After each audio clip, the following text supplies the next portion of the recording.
Hello, good morning students, class 5th SST. Students, as you know very well, in SST we are describing chapter number 5th. Chapter number 5th is natural regions of the world. In this chapter we have discussed these topics which are included here. Climate zones के बारे में हम discuss कर चुके थे, जो आपका equatorial rain forest है इसके बारे में भी, vegetation, climate and location, these are the main factors of these regions which we have already discussed. And today we are going to discuss about the tribes, humans lives in different natural regions. अलग अलग regions में जो humans life होती है उसके बारे में आज हमको डिस्कस करना था कि किस तरीके से अलग अलग रीजन्स में ह्यूमंस अपने आप को सर्वाइव करता है, किस तरीके से स्ट्रगल करता है। तो स्क्रीन में आप देख रहे हैं equatorial rain forest. Equatorial rain forest में हम स्टडी करेंगे कि यहाँ कौन कौन से ट्राइब्स पाए जाते हैं और वो ट्राइब्स किस तरीके से आपका उनका जो ऑक्यूपेशन होता है वो क्या होता है, क्रॉप्स यहाँ पर जो ग्रो की जाती हैं कौन कौन सी क्रॉप्स होती हैं, और इसके बाद मिनरल डिपॉजिट्स यानी खनिज पदार्थ जो पाए जाते हैं वो किस तरीके के पाए जाते हैं। तो डिस्कस करते हैं ट्राइब्स। इक्वेटोरियल रीजन्स की जो हमारी ट्राइब्स हैं वो ये कह रही हैं कि the pygmies and Bantus of the Congo regions.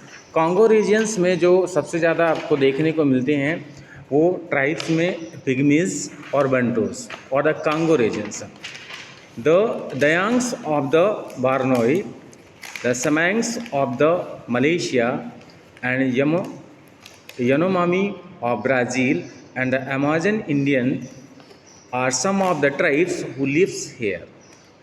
यहाँ पर अलग अलग कंट्रीज़ की ट्राइब्स के बारे में बताया गया है कि जो इक्वेटोरियल रेन फॉरेस्ट है वहाँ पर किस तरीके की ट्राइब्स पाई जाती हैं।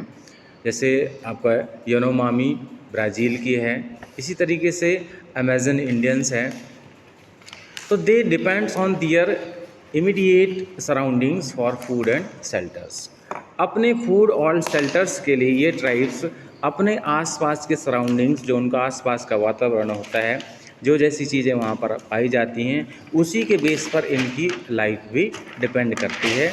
किस तरीके से इनका फूड होता है, क्या इनका खाना पीना होता है और क्या इनका शेल्टर होता है, कहाँ इनका घर कैसा होता है, ये सारी चीज़ें आपको देखने को मिलेंगी। ऑक्यूपेशन में आते हैं। ऑक्यूपेशन इट मीन्स यहाँ के लोगों का काम धंधा क्या होता है। तो many of this tribes are nomads. ज़्यादातर ट्राइब्स जो होती हैं वो nomads it mean the person who wander in search of food and water, यानी पूरा दिन ये ट्राइब्स केवल भोजन और पानी की तलाश में ही इधर उधर घूमती रहती हैं, इसी को हम नोमैड्स कहते हैं। तो ज़्यादातर ट्राइब्स की जो लाइफ होती है वो नोमैड्स लाइफ होती है। The practice shifting cultivation and usually grow root crops. और shifting cultivation, types of cultivation में हमने आपको डिस्कस किया था कि जो शिफ्टिंग कल्टीवेशन होती है इट मीन्स कुछ समय के लिए पेड़ों को काट करके जला करके वहाँ पर एग्रीकल्चर की जाती है और जैसे फर्टिलिटी उसकी लॉस हो जाती है उस जगह को छोड़ करके सेम प्रोसेस कहीं दूसरी जगह की जाती है, उसको हम शिफ्टिंग कल्टीवेशन कहते हैं। तो शिफ्टिंग कल्टीवेशन के तहत ही यहाँ पर एग्रीकल्चर ग्रो की जाती है, एग्रीकल्चर की जाती है और जो क्रॉप्स होती हैं वो ज़्यादातर रूट क्रॉप्स यहाँ पर उगाई जाती हैं। क्रॉप्स पर आते हैं। तो जो क्रॉप्स है तो important crops grown here include rubber. जो मुख्य क्रॉप्स हैं उनमें से आपकी रबर है, रबर क्रॉप्स यहाँ पर पैदा की जाती है। और इसके बाद है आपका कोकाया है, कस्कावा है, कॉर्न है, स्वीट है, पोटैटोज़ हैं, शुगर केन है, बनाना है और large plantation of rubber, coffees and cocoa are found in the equatorial rain forest. ये यहाँ की मेन क्रॉप्स हैं जो यहाँ पर उगाई जाती है। इसके बाद आते हैं मिनरल डिपॉजिट्स में। तो गोल्ड, डायमंड्स एंड कॉपर, ये यहाँ के मिनरल्स हैं जो बेसिकली पाए जाते हैं। सेकंड आता है आपका टेम्परेट ग्रासलैंड। तो टेम्परेट ग्रासलैंड में आपका जो ट्राइब्स है तो आपका है Khoikhoi of the velds and Kirghiz people of the Central Asian steppes. And occupation यहाँ की जो है टेम्परेट ग्रासलैंड की होती है, तो cultivation of crops and kettles and सीप रेंचिंग। कल्टीवेशन ऑफ क्रॉप्स यानी खेती भी की जाती है, और कैटल्स और सीप रेंचिंग का काम यहाँ पर ज़्यादातर किया जाता है। क्रॉप्स में देखते हैं तो फर्टाइल सॉयल हेल्प, यहाँ की जो सॉयल होती है वो फर्टाइल होती है, वो हेल्प करती है आपको मैनी क्रॉप्स उगाने में, जैसे व्हीट, ऑट्स, मैज एंड बार्लेज, यहाँ की मेन क्रॉप्स होती है to grow well in these regions. इस क्षेत्र में ये आसानी से अच्छे से उग जाती है।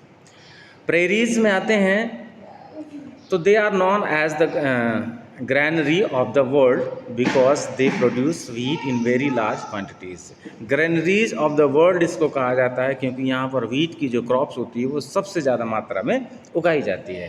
Cattles are reared by the cowboys on the farms called रैंसेस।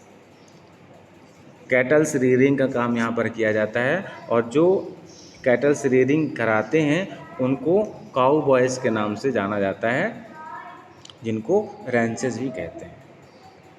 Pampas, cattles are looked after by the gauchos at the farms known as the estancias. So you are seeing in the picture they are couples wearing their traditional dresses। Pictures में आप देख रहे हैं एक दयाक couple है जो अपनी traditional dress को पहने हुए है। अनदर में देख रहे हैं another pictures an old photograph of pygmies of Congo, Congo के पिग्मी ट्राइब्स की फोटोग्राफ है। And cowboy on a ranch, और काउ बॉय देखा होगा कि एनिमल्स को रियरिंग करा रहा है। So it was the topic of the day, and next day we will discuss about hot desert life कैसी होती है।